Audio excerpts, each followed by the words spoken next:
салом бинандагони азиз, закӣ ва ҳушманди телевизиони Баҳористон, бо барномаи Тоҷикистон ба пеш расидем ба шаҳри Кӯлоби Бостонӣ. Тасмим дорем барномаи ҷадидеро пешниҳоди шумо намоем. Ёдовар мешавем ки ин барнома вобаста аст ба дастовардҳои замонӣ соҳибистиқлолии мамлакат. Моро ҳамроҳ бошед.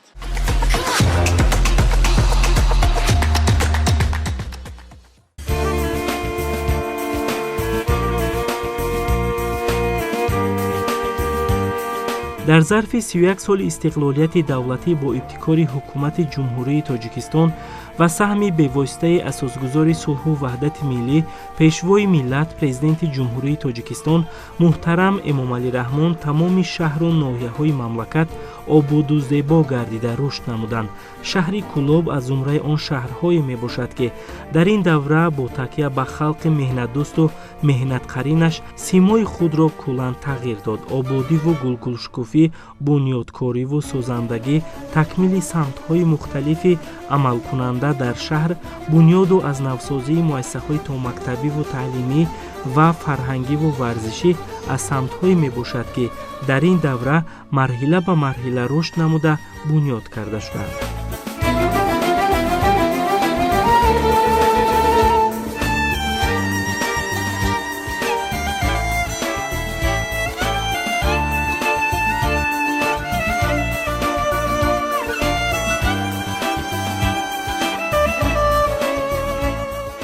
бо шарофати истиқлолияти давлатии Тоҷикистони азизи мо рӯз аз рӯз рушд карда истодааст ва аз баракати истиқболи 30-солагии истиқлолияти давлатии ҷумҳурии Тоҷикистон тавре шумо мушоҳида кардед, имрӯз шаҳри Кӯлоб ба як шаҳри пешрафта ва ба як шаҳри шукуфон табдил ёфтааст ва имрӯз мардуми шарафманди шаҳри Кӯлоб, махсусан ҷавонони содиқу банангу ба номуси он барои истиқболи шоиста аз 35-солагии истиқлолияти давлатии ҷумҳурии Тоҷикистон талош варзида истодаанд ва ҳама ин ободиҳо, рушду нумо ва он нақшаву ҳадафҳои созандае ки дар пеш гузошта шудааст дар доираи сиёсати созандаи асосгузори сулҳу ваҳдати миллӣ, пешвои миллат, президенти ҷумҳурии Тоҷикистон муҳтарам Эмомалӣ Раҳмон роҳандозӣ гардида истодааст ва дар ростои ин дастгириҳои роҳбарияти олии давлат ҷавонон роҳбаланд гардида ҳамвора пайи ободкорӣ ва созандагӣ ҳастанд. бо ба даст овардани соҳибистиқлолии давлатии ҷумҳурии Тоҷикистон ва сиёсати бобарор ва созандаву бунёдкоронаи пешвои муаззами миллат, асосгузори сулҳу ваҳдати миллӣ, президенти ҷумҳурии Тоҷикистон муҳтарам Эмомалӣ Раҳмон, мардуми сарбаланди Тоҷикистон бо шароитҳои мусоиди зиндагӣ ва фаъолияти пурсамар мушарраф гардиданд. истиқлолияти давлатии ҷумҳурии Тоҷикистон барои тамоми мардуми сарбаланди Тоҷикистон бахту иқболи баландро овард. ба бубинед ки аллакай мо дар арафаҳои ҷашнҳои таърихӣ, аз он ҷумла 31-умин солгарди истиқлолияти давлатии ҷумҳурии Тоҷикистон, 30-солагии иҷросияи 16-уми шӯрои олии ҷумҳурии Тоҷикистон, 28-солагии Конститутсияи ҷумҳурии Тоҷикистон қарор дорем, ки мардуми Тоҷикистон, аз он ҷумла мардуми шаҳри Кӯлоби Бостонӣ, бо як рӯҳияи баланди худшиносиву худогоҳӣ, ҳуввияти миллӣ ва ифтихор аз ватану ватандорӣ ва сиёсати бисёр бобарори пешвои муаззами миллат омодагии ҳамаҷонибаи худро дида истоданд.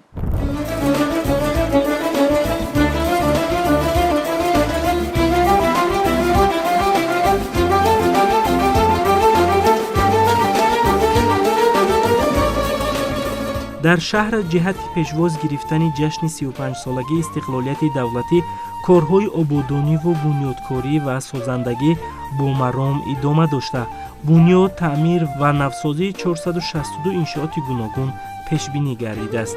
ба ҳолати 1 июли соли 2022 35 иншоот мавриди истифода қарор дода шуда, ба истифода додани 25 иншоот дар рӯзҳои таҷлили 31-солагии истиқлолияти давлатӣ дар назар аст.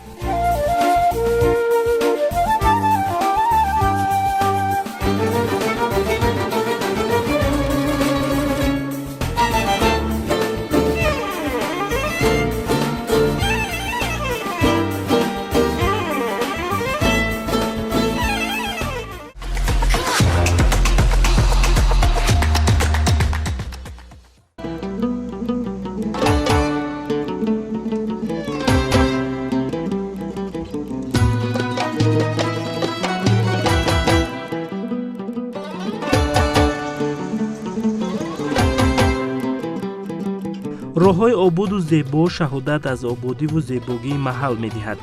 ин роҳҳо солёни зиёд ба мардум хизмат мерасонад. дарозии роҳҳои автомобилгарди шаҳри Кӯлоб ҳамагӣ 344 километр буда, аз ин аҳамияти байналмилалӣ дошта 18 километр, ҷумҳуриявӣ 26,1 километр, маҳаллӣ 182,9 километр, дохили шаҳрӣ 117 километр, истифодаи умум 50 километр ва дигар роҳҳо 67 километрро ташкил медиҳанд. дар ин давра 60 километр роҳҳои автомобилгарди аҳамияти маҳаллӣ дошта таъмири ҷорӣ шуданд.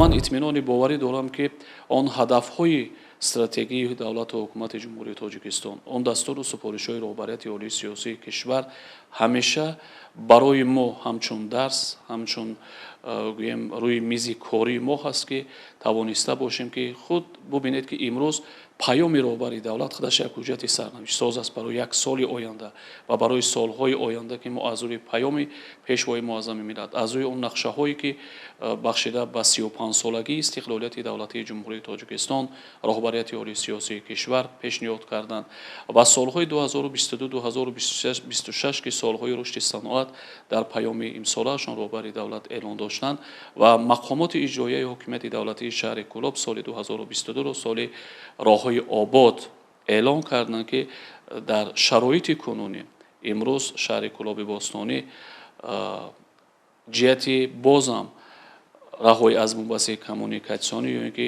ба талаботи замони муосир муҳайё сохтани роҳу кӯчаву маҳаллаҳо тамоми чораҳои заруриро андешида истоданд, ки то ин ки мо тавониста бошем ҷашни 31-солагии истиқлолияти давлатии ҷумҳурии Тоҷикистон ва умуман то ҷашни 35-солагии истиқлолияти давлатии ҷумҳурии Тоҷикистон омодагии худро дар тамоми соҳаҳои гуногуни хоҷагии халқи мамлакат равона созем.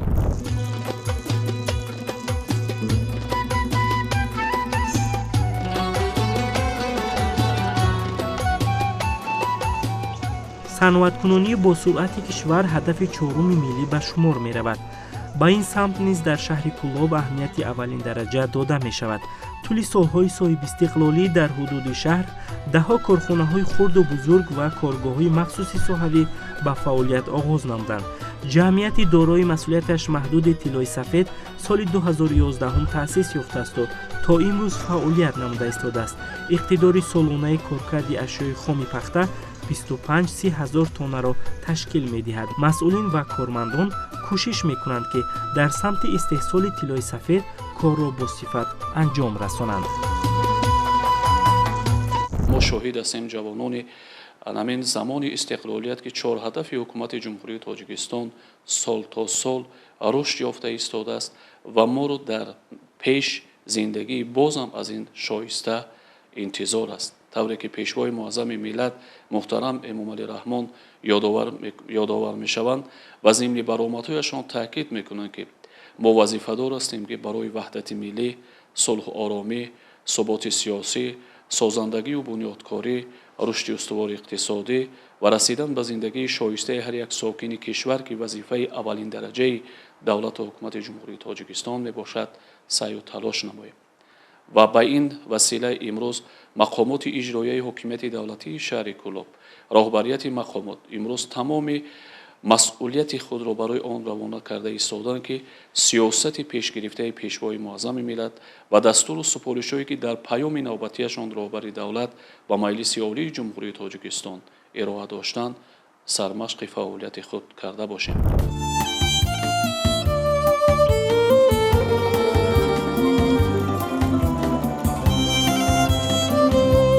соҳаи кишоварзӣ яке аз соҳаҳои муҳими хоҷагии халқ ба шумор рафта барои пешбурд ва баландбардоштани сатҳи зиндагии мардум мусоидат менамояд. дар даврони истиқлоли давлатӣ дар ҷумҳурӣ ислоҳоти иқтисодӣ оғоз гардид. дар воқеъ кишоварзӣ соҳаи асосии пешбарандаи иқтисодиёт дар шаҳру ноҳияҳо аз ҷумла шаҳри Кӯлоб ба шумор рафта дар асоси дастуру супоришҳои асосгузори сулҳу ваҳдати миллӣ пешвои миллат президенти ҷумҳурии Тоҷикистон муҳтарам Эмомалӣ Раҳмон бо дастгирии ҳукумати мамлакат ва саъю талоши сокинони заҳматпешаи он таи солҳои охир уфуқҳои тозаи рушд касб намуд. افزایش حجم محصولات را در شهر نشاندادهای طلای سفید، قلم، میوه، سبزوات و دیگر زراعت‌ها در همه بخش‌های ساحه تشکیل می‌دهند. علاقه در این دوره دهقانان به کشت دوم آغاز نمودند. به اطلاع متخصصان در این منطقه از یک قطعه زمین 2-3 حاصل گرفته می شود. برای پرثمر استفاده بردن هر قطعه زمین مسئولین حکومت جمهوری تاجیکستان و شهر کولوب از حساب متخصصان پیوسته به خواجگی‌های دهقانی تشریف آورده با دهقانان مصلحت‌های مفید می‌دهند. همین است که همه‌ساله دهقانان حاصل دلخواه را به دست می‌آورند. اساساً حاصل به دست آورده شده در بازارهای شهر کولوب و ولایت ختلون و شهر دوشنبه به فروش برآورده می شود که این در سمت دسترسی اهالی با محصولات کشاورزی تر و تازه مساعدت می نماید. خواجگی‌های دهقانی شهر کولوب مکان گردآوری تربوز و خربوزه می باشد. در نیم ساله اول سال جاری حجم عمومی استحصال محصولات کشاورزی در همه بخش‌های خواجگیداری به 209.5 میلیون سومانی رسید که نسبت به همین دوره سال گذشته 8.2 میلیون سومانی زیاد بوده، سرعت افزایش 104.1% را تشکیل داد. استحصال پیله به 1332 کیلوگرم رسید که 53% نقشه می باشد. از 1050 تن نقشه پیش بینی گردیده 270 تن محصولات کشاورزی صادرات شد. در مجمع صنعتی و کشاورزی کولوب که سال 2019 هم با فعالیت آغاز نموده است، محصولات کشاورزی در گرمخانه‌ها پرورش کرده شدند. باید قید نمود که آبیاری گرمخانه‌ها با اصول قطرگی به راه مانده شده است. اساساً در گرمخانه‌ها با دیرینگ حاصل فراوان به بار می‌آورد و محصول مهنت خواجگیداران به بازارهای شهر و ناحیه‌های منطقه کولوب به فروش برآورده می‌شود. به اندیشه متخصصان ساحه پرورش سبزوات بروقتی در شرایط گرمخانه نسبت به زمینی کشاد منفعت آور بوده، گرفتن حاصل تا 1200 سانتی امکان پذیر است. تشکیل گرمخانه ها با تکنولوژی نوی پرورش امکان فراهم می‌آورد که بازارهای شهر کولوب، ناحیه‌های مومن‌آباد، خاولین، شمس‌الدین شاهین و واسه و میر سید علی حمدانی و فرخار در 4 فصل سال با سبزوات تر و تازه تامین کرده شوند. همزمان در این گرمخانه‌ها ساکنان محلی با شغل دائمی فرا گرفته شدند. در این مجمع کشاورزی صنعتی خواجگیداران گرمخانه لیمو پروری را نیز تشکیل و به راه ماندند. طبع عیان گردید درختان لیمو همه پربار و سرمحصول میباشند. این از آن شهادت می‌دهد که دهقانان به نوع لیمو نیز مراقب زیاد دارند و طرز نگاهبینی آن را می‌دانند و تجربه کافی نگهداری درخت لیمو در گرمخانه را دارند.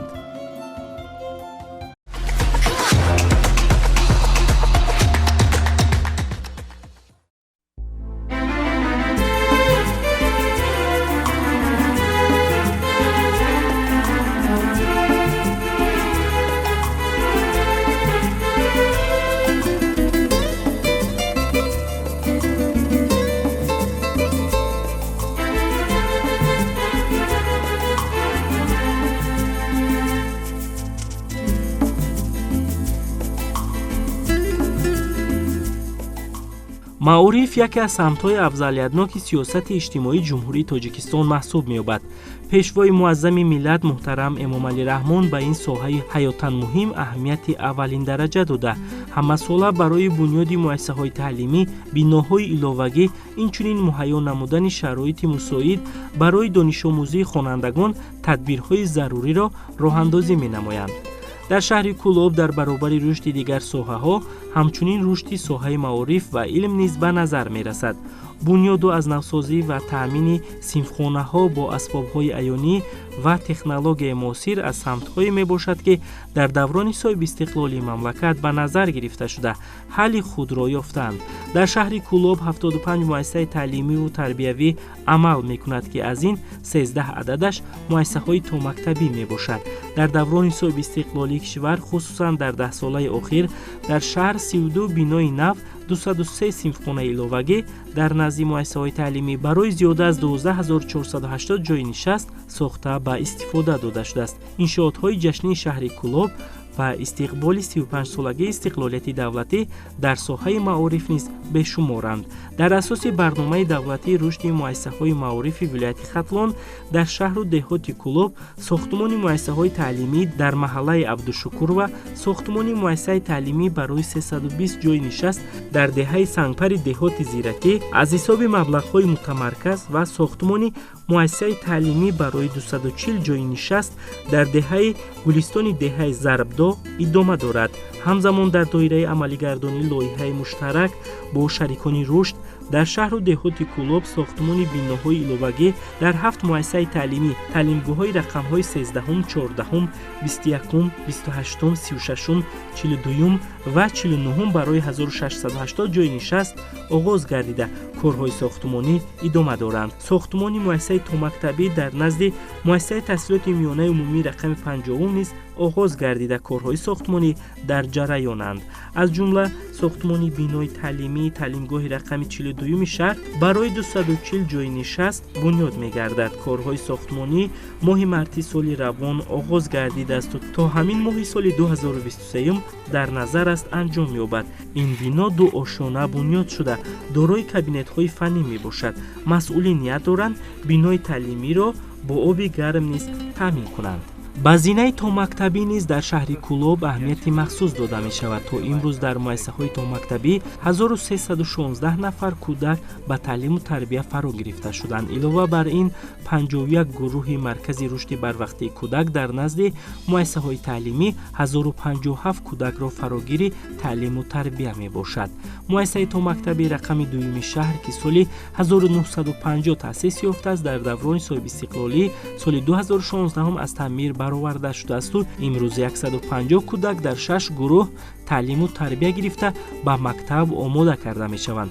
гурӯҳҳо тозаву озода буда барои кӯдакон шароит фароҳам оварда шудааст. дигар самараи истиқлол дар самти тарбияи томактабӣ ин таъсиси муассисаи давлатии томактабии Ситора дар назди донишгоҳи давлатии Кӯлоб ба номи Абу Абдуллоҳи Рӯдакӣ мебошад. муассисаи томактабӣ соли 2018 таъсис ёфтааст. имрӯз дар ин макон 150 нафар кӯдак таълиму тарбия мегирад. гурӯҳҳои муассисаи томактабӣ тоҷикӣ русӣ мебошанд. тарбиятгирандагони кӯдакистон дар озмунҳои фарҳангиву зеҳнӣ ба монанди донояк иштирок намуда пайваста ҷойҳои намоёнро касб менамоянд. шароити зарурии тарбия дар муассиса барои кӯдакон фароҳам оварда шудааст. гурӯҳҳои кушоду барҳаво тоза ва дорои ашёву лавозимоти хониш имконият медиҳад ки тарбиятгирандагон вобаста ба сину сол ба омӯзиш машғул шаванд. саҳни муассисаи томактабӣ низ бо усули махсус оро дода шудааст ки зебогиву тозагӣ рӯҳияи кӯдаконро болида менамояд ва тарбиятгирандагон хушҳол мегарданд. дар воқеъ фаъолияти чунин муассисаҳои томактабӣ дар замони соҳиби истиқлоли кишвар талаби давру замон мебошад.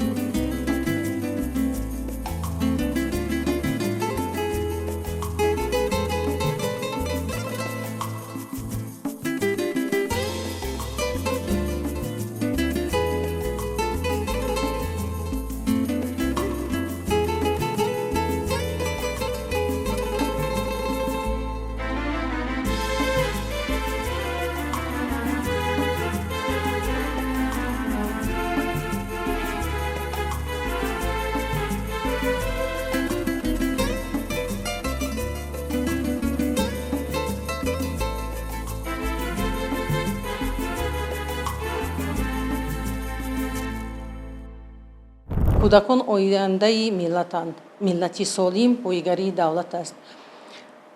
тарбия ва таълими насли наврас дар мадди аввал меистад. муассисаи таълимии томактабии Ситораи назди донишгоҳ асосан барои фарзандони омӯзгорон ва кормандони донишгоҳ таъсис дода шуда, ҳамчун базаи таҷрибавӣ дар назди донишгоҳ барои факултаи омӯзгории шуъбаи таҳсилоти томактабӣ таъсис дода шудааст.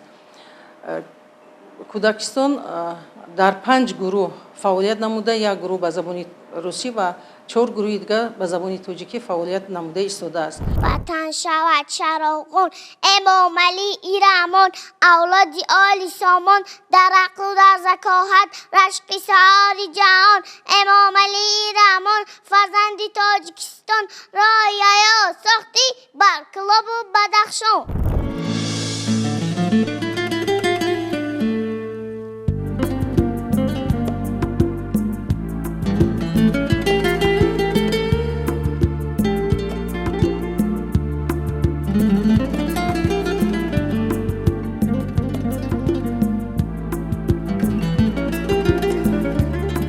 литсеи давлатии рақами дуюми шаҳр имрӯз аз лиҳози омода кардани хонандагони дониши амиқ дошта мақоми намоёнро ишғол мекунад. хонандагони ин боргоҳ иштирокчии олимпиадаҳои ҷумҳуриявию байналмилалиянд. дар литсей бештар ба муҷаҳҳазсозии кабинетҳои фаннӣ аҳамияти махсус дода мешавад, то хонандагон дар дарсҳои амалӣ ширкати фаъол намуда дониши амиқ гиранд. дар як вақт омӯзгорон талош мекунанд ки дар олимпиадаҳои фаннӣ хонандагонро ҷалб созанд, то аз натиҷаи дониши хонанда ва заҳмати худ огоҳ гарданд. илова бар ин, сабқати дониш роҳи насли наврасро ба донишомӯзиву мусобиқаи зеҳнӣ равона намуда, то синфи 11 мактабачаро ба зинаи дигари таҳсилот омода месозад.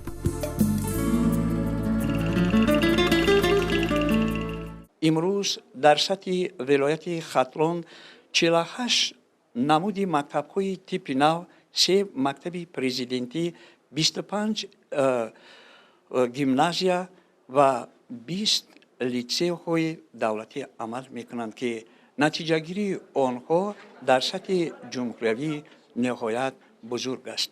литсеи давлатии рақами 2 шаҳри Кӯлоб, ки соли 2001 бо ибтикори донишгоҳи давлатии Кӯлоб бунёд шудааст. он ҳам яке аз падидаҳои замони истиқлол буда, давра ба давра он тавонист ки шахсиятҳои олиро на танҳо ба сатҳи ҷумҳуриявӣ, балки байналмилалӣ омода намуда, дар рақобати бозори ҷаҳонӣ ҷавобгӯ ба талаботи замони муосир бошад. ҳоло хатмкунандагони литсеи давлатии рақами 2 шаҳри Кӯлоб имрӯз ба ҳайси доктори илм ва фаъолияти онҳо дар ҳама соҳаҳои имрӯзаи чӣ ҷумҳурии Тоҷикистон ва кишварҳои бурунмарзӣ ба назар мерасад. танҳо соли хониши 2021-22 хонандагони литсеи давлатии рақами 2 шаҳри Кӯлоб тавонистанд мавқеи худро на танҳо дар сатҳи ҷумҳуриявӣ дар олимпиадаҳои фаннӣ мақоми худро муайян дошта бошанд, балки тавонистанд ки дар сатҳи байналмилалӣ низ иштирок кунанд.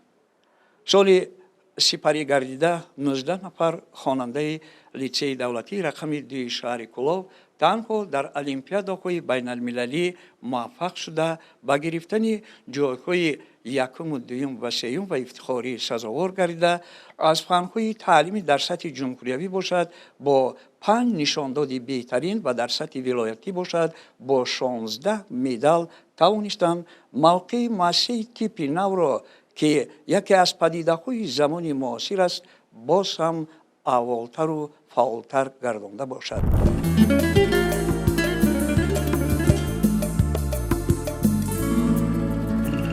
бояд қайд намуд ки барои дигар зинаҳои таҳсилот дар ҳудуди шаҳр донишгоҳу донишкада ва коллеҷҳои соҳавӣ амал мекунанд, ки дар самти омодакунии мутахассис мусоидат менамоянд. имрӯз донишгоҳи давлати Кӯлоб ба номи Абу Абдуллоҳи Рӯдакӣ яке аз муассисаҳои бонуфуз дар самти омодасозии равияи омӯзгорӣ дониста мешавад. илова бар ин, марказҳои забономӯзиву омода кардани мактабачагон ба мактабҳои олӣ дар шаҳри Кӯлоб ба кори худ шурӯъ намудааст. яке аз онҳо маркази омӯзиши сабз мебошад, ки соли 2021 бо мақсади омодакунии хонандагон ба донишгоҳу донишкадаҳо таъсис ёфтааст. наврасон фориғ аз дарс омада дар ин макон забонҳои русиву англисӣ, олмонӣ, таърих ва ҳуқуқ, фанҳои дақиқ, физика, химия, биология ва математикаро омӯхта ба мактабҳои олии дохил ва хориҷи кишвар омодагӣ мегиранд.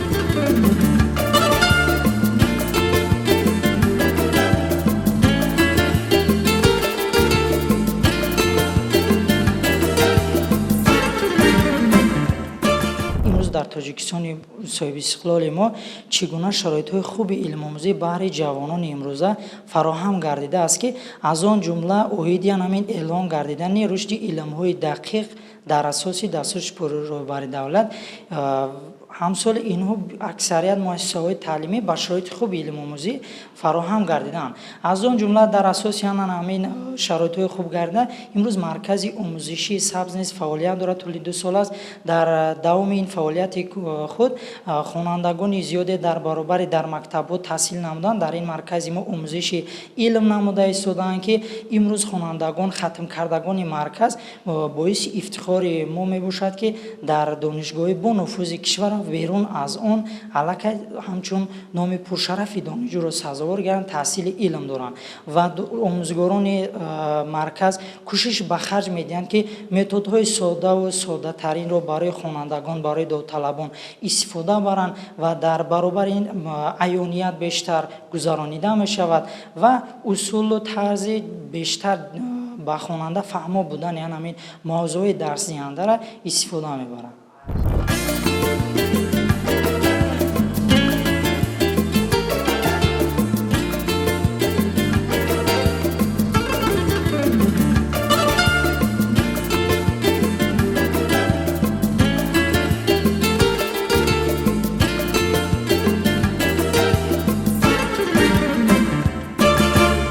дастовардҳои хонандагони муассисаҳои таълимиву типи нави шаҳри Кӯлоб дар замони соҳибистиқлолии кишвар зиёданду бешумор. аз ҷумла соли равон 46 нафар хонанда таълимгоҳҳоро бо аттестати аъло хатм намуданд. ҳамзамон хонандаи синфи 11-уми муассисаи таҳсилоти миёнаи умумии рақами 1-уми шаҳр Оинниҳол Раҳимзода бо гирифтани аттестати аълои универсалӣ бо медали тиллои равияи табиирёзӣ мушарраф гардид. ғолибияту муваффақияти ӯро масъулини шаҳр пазируфта, ин музаффариятро тӯҳфа ва дастоварди асосии соҳаи маориф дар ҷашни 31-солагии истиқлолияти давлатӣ номиданд. боиси таъкид аст, ки заҳмату талоши маорифчиёни шаҳри Кӯлоб дар зарфи 31 соли соҳибистиқлолии кишвар самар дод. дар олимпиадаи ҷумҳуриявии синфҳои 5-11 соли равон 103 нафар ширкат намуд. дар олимпиадаи байналмилалӣ 178 нафар шаҳри Кӯлобро намояндагӣ кард. бо ҳамин тартиб дар ин давра 12 медали тилло, 29 нишони нуқра ва 62 медали биринҷӣ ба хазинаи мактаббачагони шаҳри Кӯлоб ворид гардид. гирандагони стипендияҳои номӣ низ дар шаҳр зиёданд. асосан таъсиси намудҳои гуногуни стипендия дар замони соҳибистиқлолии кишвар рост омад. айни замон дар шаҳри Кӯлоб 82 нафар гирандаи стипендияи президенти ҷумҳурии Тоҷикистон, 4 нафар гирандаи стипендияи раиси вилояти Хатлон, 10 нафар гирандаи стипендияи раиси шаҳри Кӯлоб мебошад, ки ин боиси хушнудӣ ва дастгирии насли дониши амехдошта дониста мешавад. иштирокчиёни озмунҳои ҷумҳуриявии фуруғи субҳи донои китоб аст Тоҷикистон ватани азизи ман ва илм фуруғи маърифат, ки бо ибтикори асосгузори сулҳу ваҳдати миллии пешвои миллат президенти ҷумҳурии Тоҷикистон муҳтарам Эмомалӣ Раҳмон созмон дода шудааст зиёда.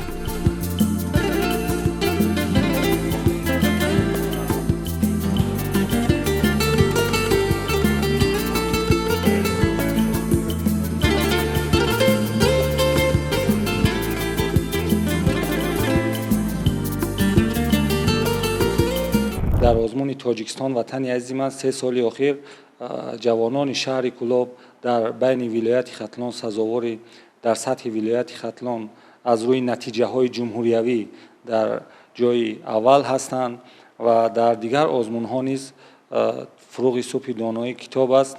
агар гирем дар соли гузашта як ҷое ки ҷои якум буд дар вилояти Хатлон ва ин ҳам аз шаҳри Кӯлоб буд, дар озмуни соли гузашта бошад илм фуруғи маърифат низ як ҷои якуме ки буд дар сатҳи вилоят, ин ҳам аз шаҳри Кӯлоб буд. дар дигар озмунҳо низ фаъолияти иштироки фаъолона карда истоданд. аллакай дар хонандагони муассисаҳои таълимӣ толибилмони ҷавони мо дар озмунҳои байналмилалӣ иштирок карда сазовори медалҳои тилло, нуқра ва биринҷӣ гардида истоданд. бо шукргузорӣ аз давлати тинҷи обод ва соҳибистиқлол ва арзу сипос аз сарвари сулҳовару маорифпарвари دولت میکنیم که برای معارفچیان یک فضای علم عرفان را با وجود به میان آورده است. یعنی در دوره صاحب استقلالی با تشبث و ابتکار سرور دولت ساحه معارف روز از روز دوره به دوره انکشاف و رو به ترقی است. یعنی سرور دولت که ساحه معارف رو در مد اول گذاشته است و در سیاست خود ساحه کلیدی نامیده است، دویمو کوشش به خرج می‌دهد که ساحه معارف رو باز هم بهتر خوبتر کند. در این راستا سرور دولت در جمهوری مکتب‌های زمانوی دوره به دوره ساخته به استفاده می‌دهند که طالب علمان می‌توانند در سایه دولت صاحب استقلال از علم زمانه خود برخوردار باشند و این ما آموزگاران را وادار می سازد که باز هم سهم ارزنده خود را جواباً به غمخوری سرور دولت با عادلانه صافدلانه و نسل نورس دهیم. پایه دولت نباشد به معارف استوار، دولتی پاینده خواهی روی بر مکتب بیار. آره، این سخنها در زمان استقلال در حقیقت هم جامعه عمل پوشید و سیاست خردمندانه پیشوای معظم ملت باعث آن گردید که در ساحه معارف افضلیت از همه ساحه‌ها را پیشنهاد نماید و سخن نخستین سرور دولت من در سیاست خود ساحه معارف را در مد اول میگذارم. اگر که امروز ما در عرفه 31 سالگی استقلالیت جمهوری تاجیکستان قرار داشته باشیم، کم با ابتکار گفته می توانیم که تشبث پیشوای معظم ملت اساسگذار صلح و وحدت ملی در ساحه معارف، در ساحه افضلیت‌ناک جامعه دوره دوره عملی گردید. فخرم من از آن که تاجیکستان وطنم، بولم من از آن که تاجیکستان سخنم. من با وطنی بزرگ من دارم، بودا به فدای وطنم جان و تنم. ما امروز در عرفه جشن 31 سالگی استقلالیت دولتی جمهوری تاجیکستان قرار داریم. ما راهبران و آموزگاران از سیاست معارف پرورانه پیشگرفته اساسگذار صلح و وحدت ملی پرزیدنت جمهوری تاجیکستان محترم امام علی رحمان روحیه تازه گرفته تمام مسئولیت خود را کوشش به خرج می‌دهیم که فرزندان را در روحیه وطن دوستی و مهنت پرستی خویشتن شناسی تربیت نموده تا که در آینده نامبردار تاجیکستانی عزیزمون گردند. شکر از آن میکنم که در دوره استقلالیت زندگی میکنند. اولا منتداری خود را به اساسگذار صلح و وحدت ملی پیشوای ملت پرزیدنت جمهوری تاجیکستان محترم امام علی رحمان میرسانیم که برای ما جوانان و کودکان چنین شرایط خوب را فراهم آورده است که ما میتوانیم در همه جایها رفته علم آموزی کنیم. من از فن زبان دولتی در دور ولایتی و جمهوری جای یکم را اشغال کردم. من کوشش میکنم که در دیگر آزمون‌ها اشتراک کنم، چون که با ما شرایط مساعد برای خواندن گذاشتن. ما میتوانیم دانش گیریم و در آینده متخصص خوب شویم. ما آموزگاران وظیفه داریم که در نزد جمعیت، در نزد ملت، در نزد دولت که خوانندگان رو در سطح بلند تربیت نموده، سطح صفت دانش آنها را بلند برداریم و در آزمون‌های بین شهری و ولایتی و جمهوری و آزمون‌های بین المللی خوانندگان را تیار نموده در سطح بلند با موفقیت‌های نو به نو نائل گردیم.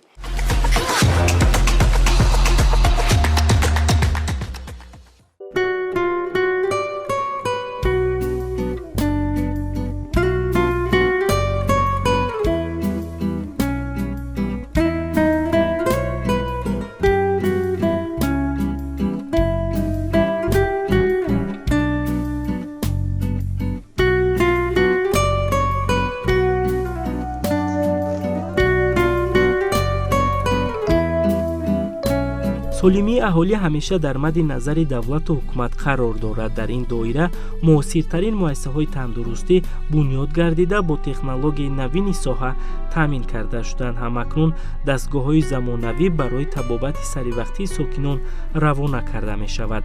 агар то ин замон ҷиҳати ташхис ва муайянсозии намудҳои бемории сокинон ба пойтахти кишвар меомаданд, акнун бо шарофати истиқлолияти комили ватан бе харҷи зиёдатӣ дар маҳалли зисти худ ба табобат фаро гирифта мешаванд. тавре ки иттилоъ дода шуд, дастгоҳҳои мавҷуда муосиртарин мебошанд ва бо иқтидори бисёр функсиявии худ ба аҳолӣ хизмат мерасонанд. дар мавриди дигар ин дастгоҳҳои рақамӣ дар самти муайянсозии дақиқона кӯмак мерасонанд.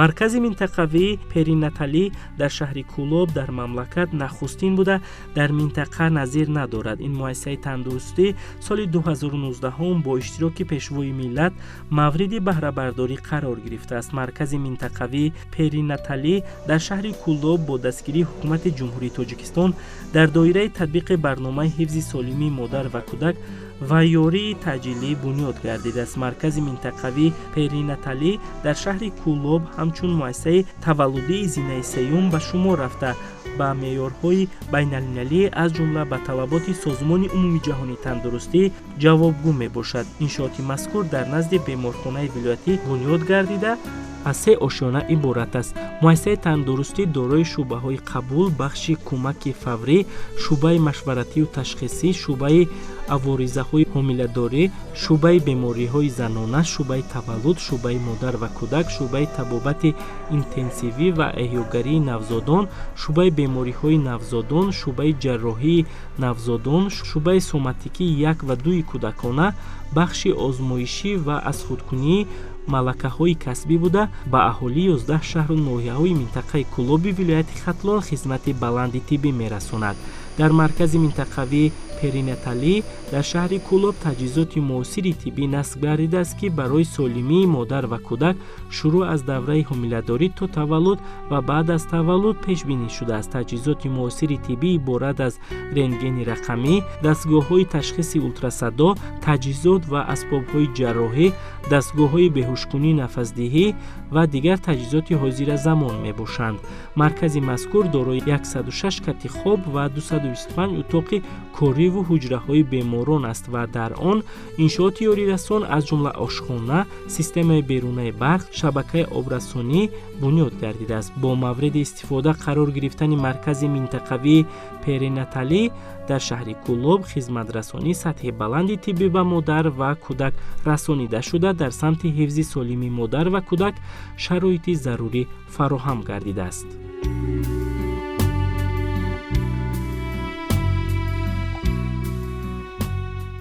бо дастури супориши пешвои муаззами миллат дар шаҳри Кӯлоб маркази перинаталӣ кушода шуд, ки бо таҷҳизотҳои ҳозиразамон ҷиҳозонида шудааст. айни ҳол он мушкилиҳое ки дар беморхона буд ҳама бартараф шуд. беморҳое ки ба шаҳри Душанбе муроҷиат мекарданд барои табобат, ташхис, айни ҳол дар худи маркази перинаталӣ аз ташхису табобат гузаронида мешаванд. алхусус дар маркази перинаталӣ ба он занҳое ки бо оризаҳо ба шаҳри Душанбе бурда мешуд, айни ҳол дар беморхона табобат, ташхис карда мешавад ва инчунин кӯдаконе ки дар ҳолати вазнин гирифтор буданд дар шуъбаи кӯдаконаи худи маркази перинаталӣ айни ҳол табобат мегиранд. мо табибон кӯшиш ба харҷ медиҳем, ки кори ҳамарӯзаи худро зери назорати худ гирифта ва ҳарчи бештару хубтар ба мардум хизмат расонем.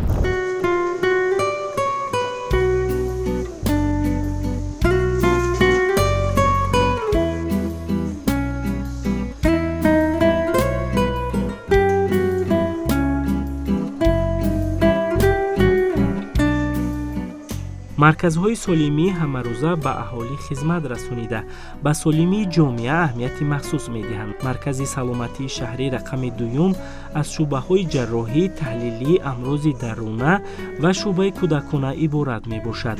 духтурон бо такя ба таҷрибаи корӣ, донишу малакаи касбӣ ва таҷҳизоти соҳавии муосир талош мекунанд, ки бемории сокинонро амиқ намуда онҳоро табобати саривақтӣ намоянд. дар ин росто муносибат, тартиб, қабул ва муроҷиати бемор дар сатҳи хуб ба роҳ монда шудааст.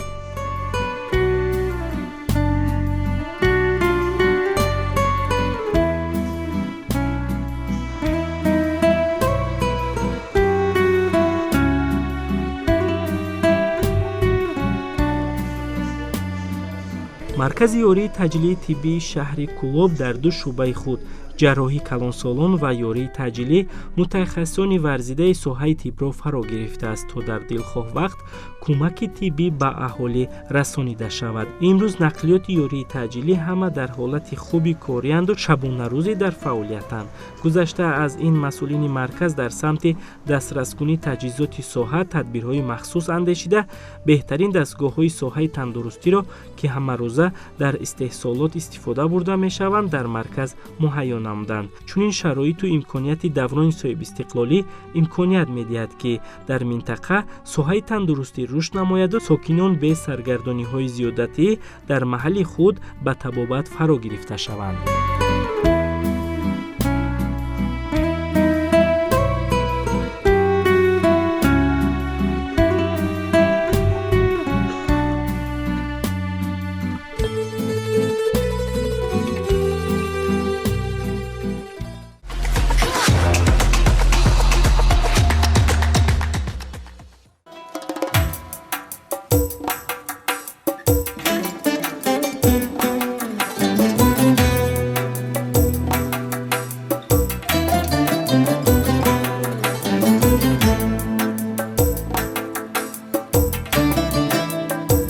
фарҳангро ҳастии миллат меноманд. ҳар халқиятро маҳз аз рӯи фарҳангу забонаш мешиносанд. миллати тоҷик ва давлатдории тоҷикон дорои фарҳанги бою ғанӣ ва ҳазорсола мебошад. дари қасри фарҳанги шаҳри Кӯлоб ҳамарӯза ба рӯи сокинони маҳал боз аст. нимпайкараи ҳунарпешаи шоистаи ҷумҳурии Тоҷикистон Рустами Абдураҳим, ки дар саҳни қаср қомат рост намудааст, ба истиқболи 31-ми солгарди истиқлолияти давлатӣ аз нав таъмир карда шудааст. бо талоши масъулини соҳа ва дастгириҳои ҳокимияти маҳаллӣ толори фарҳанги қаср аз таъмири асосӣ бароварда шудааст. ҳама намуди тадбиру чорабиниҳо ва ҷамъомаду ҷаласаҳо маҳз дар ин макон сурат мегирад. замонавӣ гардидани толор рӯҳияи фарҳангиёни шаҳрро болида гардонидаасту дар ин макон аҳли санъату ҳунар пайваста чорабиниву маҳфилҳои ширу шакар мегузаронанд.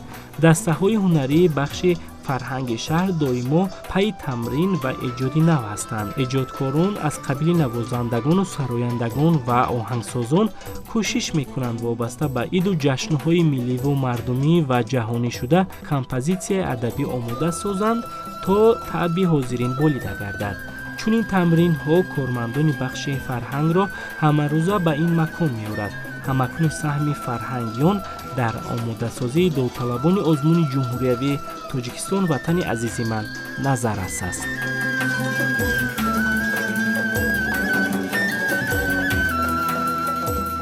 тоҷикистонро ту бо лаъли бадахшонаш шинос, бо баландиҳои кӯҳи оли сомонаш шинос. тоҷикистонро ту бо лаъли бадахшонаш шинос, با بلندی های کوهی آلی سامانش شناس. از سمرقند بخارات به ما حرفه بگو، از سمرقند بخارات به ما حرفه بگو. از خوجندی باستان و با زرفشانش شناس، با خوجندی باستان و با زرفشانش شناس.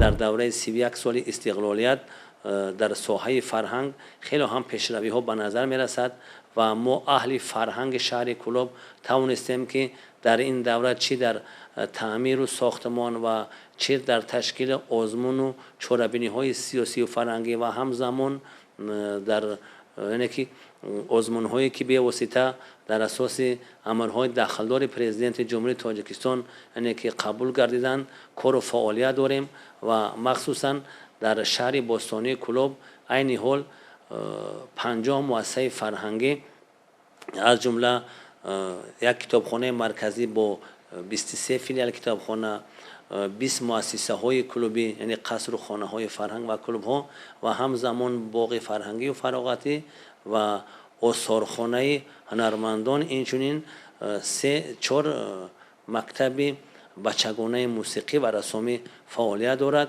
که و در تمام بخش ها در این سمت پیشروی ها به نظر می رسد و البته شهر کولاب که یکی از مرکزهای یعنی که فرهنگی یعنی که جمهوری تاجیکستان به حساب می رود و در این دوره ما توانستیم که چاره‌بینی‌های فرهنگی چه در سطح جمهوری ولایتی و شهری رو بسیار در سطح بلند سیاسی و فرهنگی تشکیل کرده گذراندیم.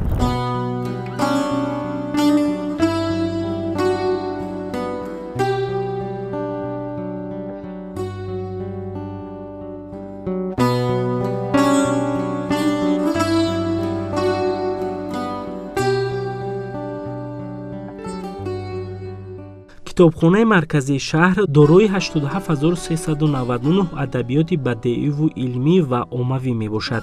اینچنین 23 فیلیال آن در خدمت ساکنان قرار دارد. در سال روان 600 نسخه کتاب تازه نشر به فوند کتابخانه وارد گردیده است. همزمان در این دوره 2 کتابخانه الکترونی عبارت از مخزن کتاب‌ها تأسیس داده شده است. آزمون جمهوری فروغ صبح دانایی کتاب است اهل جامعه شهروندی را دوباره کتابخانه و کتاب دوست نمود. همه روزه تالار خوانش کتابخانه پر از خواننده بوده. مطالعه ادبیات بدیعی و رشد تفکر ادبی ساکنان روی به پیشروی نموده ایستاده است.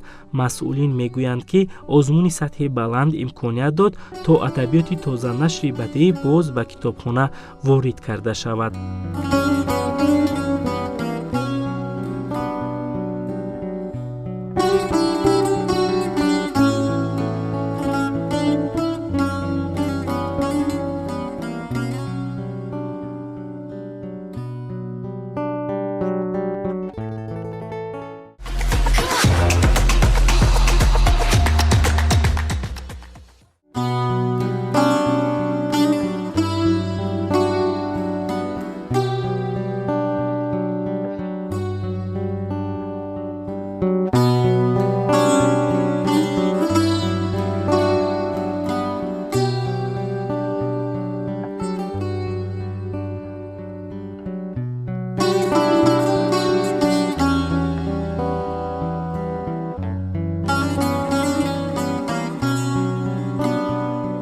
آثارخانه را نگهدارنده تاریخ ملت می‌نامند. در برابر فعالیت آثارخانه هنرمندان شهر در نزد بخش فرهنگ ناحیه باز دیگر آثارخانه‌های خرد و بزرگ عمل می‌کنند که بازگو از تاریخ قدیمی ملت تاجیک خصوصا شهر کلابی باستانی میباشند. آثارخانه تاریخ و کشورشناسی 2700 سالگی کلاب سال 2007 بعد تشریف پیشوای ملت در خود را برای تماشابینان باز نمود. باعث تاکید است که این آثارخانه به خود تاریخ بای و غنی و رنگین دارد. 12746 عدد نگاره در این مکان محفوظ بوده بازگوی تاریخ شهر کلاب و ملت تاجیکند.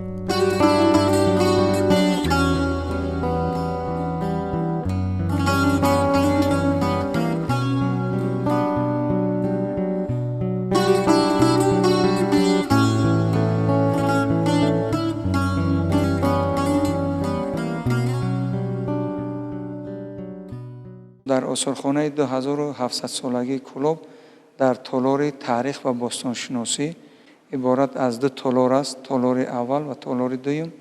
تالار مردم شناسی، تالار چکن که به مردم شناسی ربط دارد. خب کلاب در دوران استقلالیت، طبیعت کشور، شهرت جنگی، تالار اعجاز مقلم و نهایتاً کارمندان مؤسسه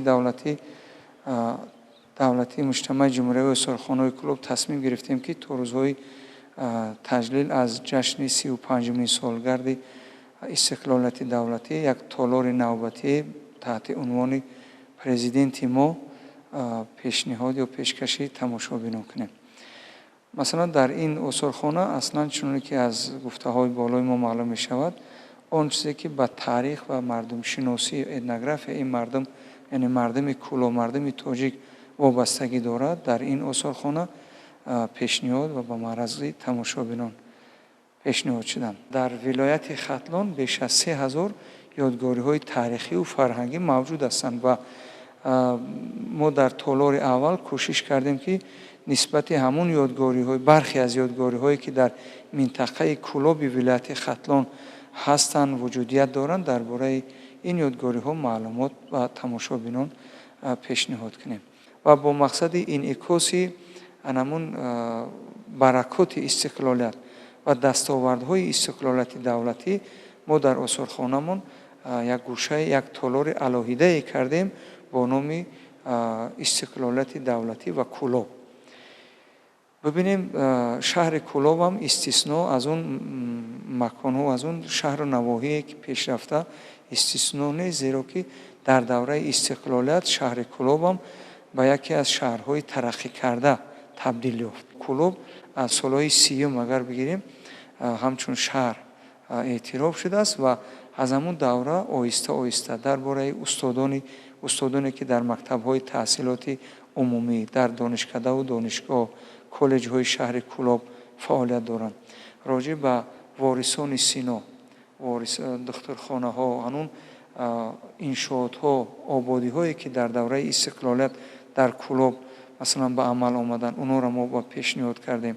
дар мавриди номбардорони диёр, яъне варзишгарони минтақаи кӯлоб, умуман варзишгарони тоҷик, ҳамчунин дар бораи фарҳанги кӯлоб бояд гуфт ки саҳми ҳунармандони мардуми кӯлоб дар рушду нумӯ дар пешрафти фарҳанги миллӣ ба ғоят бузург аст. масалан агар мо беҳуда дар осорхонамон як толори алоҳида бо номи толори чакан накардем, зеро ки чакан ҳамчун номинатсияи дар юнеско ҳамчун номинатсияи ғайримоддӣ ба рӯйхати яке аз падидаҳои беҳтарини тамоми олам ба қайд гирифта шуд ва ба ҳамин бахшида бибинед дар хонадони мардуми кӯлоб аз дастбандаки гаҳвора, яъне ҳам чакании дастбандак оғоз шуда то ҳамун сӯзаниҳои баридеворӣ, то маросимҳое ки масалан тӯю маъракаҳо мешавад ва яке аз ороишоте ки дар хонаҳои тоҷикон махсус бо дар кӯлоб бештар ба назар мерасад ҳамун чакандӯзиҳо аст. ҳам пардаи чаканӣ аст, ҳам болишти чаканӣ аст, ҳам курпачаи чаканӣ аст ва ҳамсоли ин. бахшида ба таҷлили 35-мин солгарди истиқлолияти давлатимонам мо рӯзҳои наздик аллакай таъмири осорхонаи 2700-солагиро ба итмом расонидем ва кӯшиш мекунем ки то рӯзҳои таҷлили ин ҷашни бузург, ин ҷашни муқаддаси миллӣ саҳми хешро дар пиёда сохтани сиёсати фарҳангии ҳукумати ҷумҳурии Тоҷикистон дар пешрафти соҳаи фарҳанги мамлакат саҳми хешро гузорем.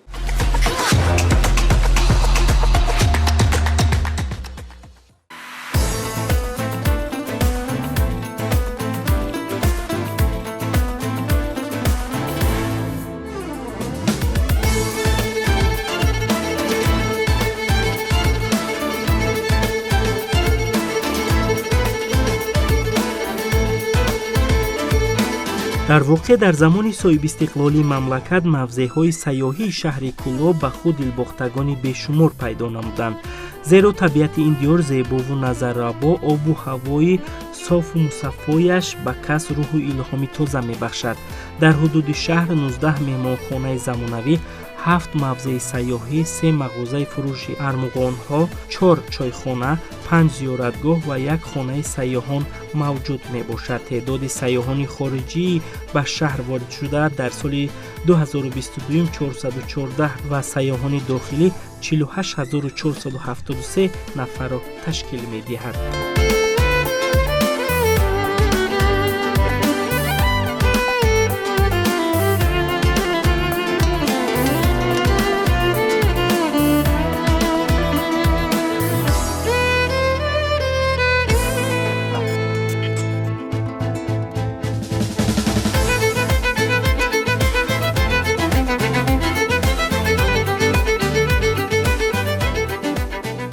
меҳмонхонаҳои замонавӣ ва тозаву барҳаво бо риояи ороиши миллӣ дар маркази таваҷҷӯҳи меҳмонон аст. асосан ин меҳмонхонаҳо дар даврони соҳибистиқлолии кишвар қомат рост намуданд. ҳар яки он метавонад дар як шабонарӯз ба 150 нафар хизмат расонад. шароити зарурӣ дар меҳмонхонаҳо муҳайё карда шудааст. ҳар нафаре ки баҳри анҷоми сафари сайёҳӣ ба шаҳр меояд аз ин меҳмонхонаҳои кушоду барҳаво ва тозаву озода истифода менамояд. мақсади масъулин шароити арзандаву созгор фароҳам овардан ба сайёҳону меҳмонон мебошад.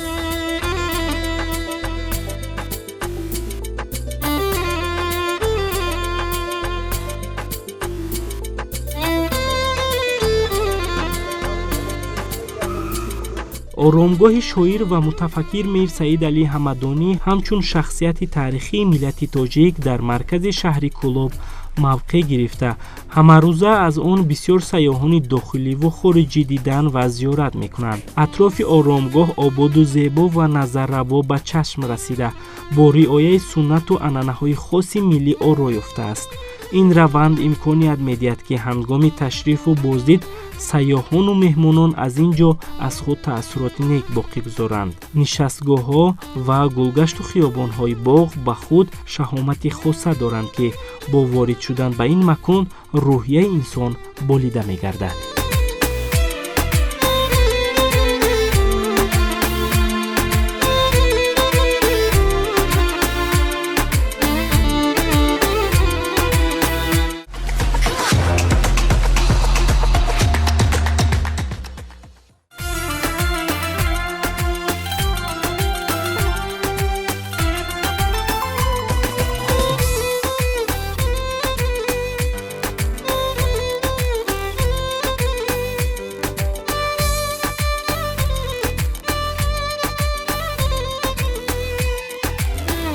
дигар бахши сайёҳӣ ин фаъолияти густурдаи чойхонаҳои миллӣ ва тарзи хизматрасонии онҳо мебошад. дар шаҳри Кӯлоб ин маконҳо бо усули муосир ва омехтаи унсурҳои миллӣ сохта шудааст. асосан хӯрокҳои омодагардида миллианду аз маҳсулоти табиӣ омода гардиданд.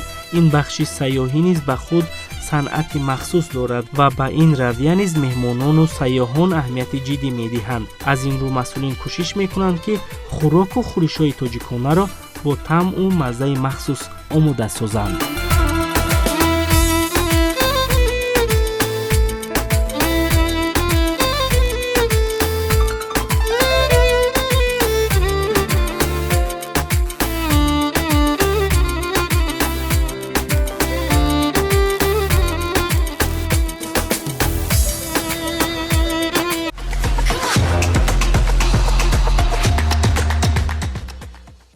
имконияти дигари истиқлолияти давлатӣ ин шароит фароҳам овардан барои сокинон дар боғҳои фарҳангию фароғатӣ мебошад, ки дар шаҳри Кӯлоб низ ин нукта аён гардид. бояд қайд кард, ки имрӯзҳо сокинони шаҳри Кӯлоб дар боғҳои фарҳангию фароғатӣ рӯзона ва ҳам шабона дар шабонгоҳ бо истифода аз чароғакҳои рангга истироҳат мекунанд, фароғат мекунанд. ин аст ваҳдати комили ватан, ин аст истиқлолият, ин аст давлатдории миллӣ дар ҷумҳурии Тоҷикистон.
ҷавонон қишри ояндасози миллат дониста мешаванд. Барои фаъолият, мукаммалкунии маҳорату тафаккури зеҳнӣ ва касбомӯзии ҷавонон дар шаҳри Кӯлоб маркази фарҳангии ҷавонон амал мекунад. Марказ бо тарзи наву замонавӣ бунёд гардида дар он шароити созгор муҳайё карда шудааст.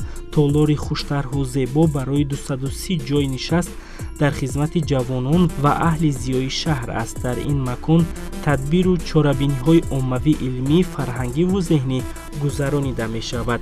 тавре маълум гардид таҷҳизоти мавҷуд буда ҳама сифати аъло доранд. Инчунин дар марказ утоқ барои дузандагӣ бо шароити мусоид мавҷуд аст. духтарони бешуғл ва бонувони хонашин метавонанд дар ин макон соҳибкасб гарданд. дар як вақт барои духтарон курси қаннодӣ низ пешбинӣ шудааст. хоҳишмандон дар вақти муносиб омада аз ин курс омӯхта соҳиби шуғл мешаванд. ҳамарӯза утоқи ихтиёриён дар хизмати ҷавонон аст. асосан дар ин макон ба ҷавонон маслиҳатҳои муфид дар самти зиракии сиёсӣ дода мешавад. гузашта аз ин маҳфилҳои гуногун дар утоқ бо ҷалби ҷавонони фаъол сурат мегирад. озмоишгоҳ ё худ симхонаи компютерӣ бо интернет пайваст низ дар марказ мавҷуд аст.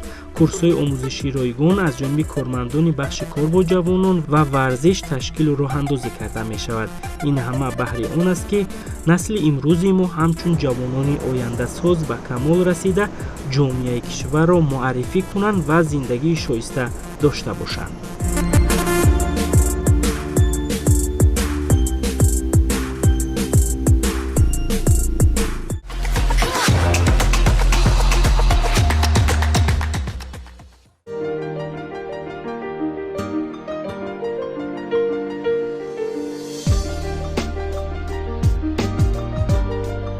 варзишу солимӣ пайваста зери назари ҷомеаи варзишпарварамон қарор дорад. дар ин замина бахши кор бо ҷавонон ва варзиши шаҳри Кӯлоб кӯшиш мекунад ки пайваста дар соҳа навбониҳо ба чашм расад. дар 5 солаи охир бунёди майдончаҳои солимгардониву варзишӣ дар қаламрави кишвар ба ҳукми анъана даромад ки ин иқдом то ба шаҳри Кӯлоб низ расид.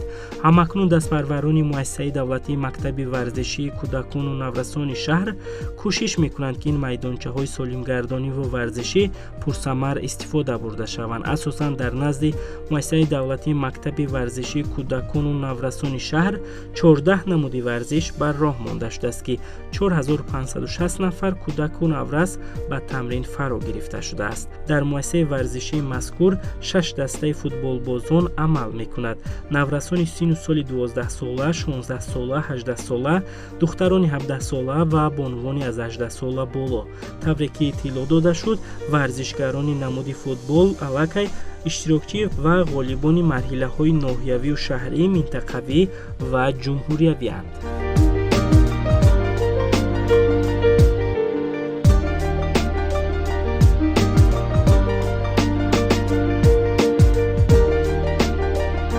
дар самти варзиш низ мо имсол дар 6 моҳаи аввали соли 2022 ба муваффақиятҳои назаррас ноил гардидем.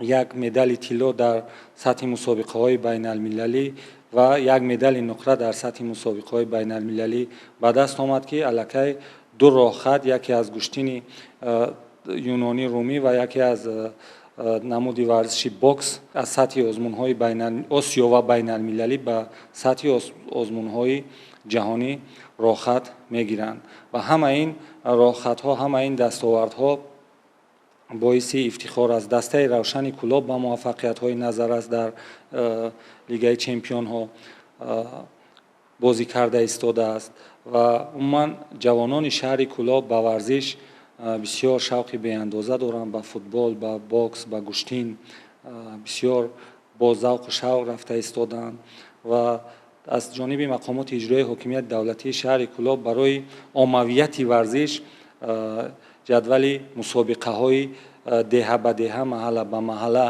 роҳандозӣ гардидааст ки чӣ дар шакли футбол, волейбол, дар намуди варзиши шоҳмот, шашка, дар ҳамин шаклҳои деҳа ба деҳа ва маҳал ба маҳал мусобиқаҳо рафта истоданд ва ин ҳам барои оммавияти варзиш як нақши калон мебозад. аз ҷониби дастпарварони муассисаи давлатии мактаби варзишии шаҳри Кӯлоб то моҳи августи соли ҷорӣ که آنها در مسابقه‌های سطح جمهوریوی و بین‌المللی فعالانه شرکت ورزیده سزاوار بیش از 120 مدال گردیدند. از جمله در این مسابقه‌ها دستپروران مکتب ورزشی شهر کلوب سزاوار 30 مدال طلا، 30 مدال نقره و 60 مدال برنجی گردیدند.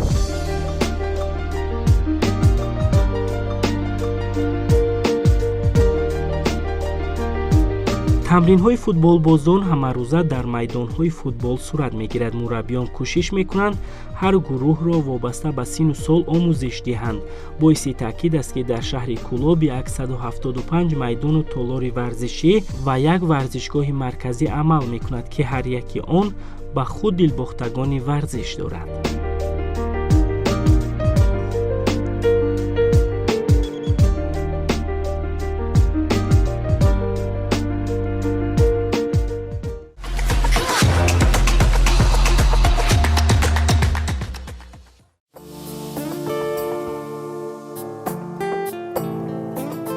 استقلالیت دولتی رشد دولتداری تاجیکان را احیا نمود. استقلالیت دولتی تمام ساحه‌ها را تنظیم نموده به دستاورد و کامیابی‌های بی‌نظیر نظررس و بی‌سابقه و بی‌مثل روبرو ساخت.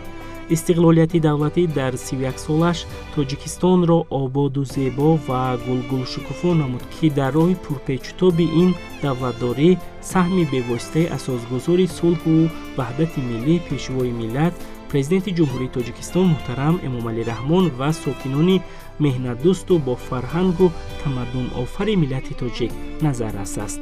شهر کولوب پاره از قلب تاجیکستان است که در هر یک سمتش نوگانی و نویگری به چشم می‌رسد.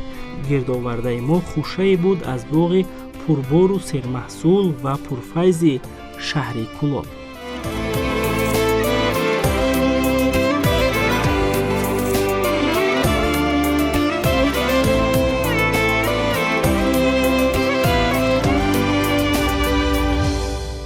بینندگان عزیز، با واسطه این برنامه شما از دستاوردهای شهر کولوب در زمان صاحب استقلالی مملکت برخوردار گردیدید. واقعا هم استقلالیت دولتی شرایط فراهم آورد که در تمام شهر و ناحیه‌های جمهوری تاجیکستان سمت‌های فعالیت کننده رشد کنند و پیش روند. این بود برنامه تاجیکستان به پیش. سلامت باشید.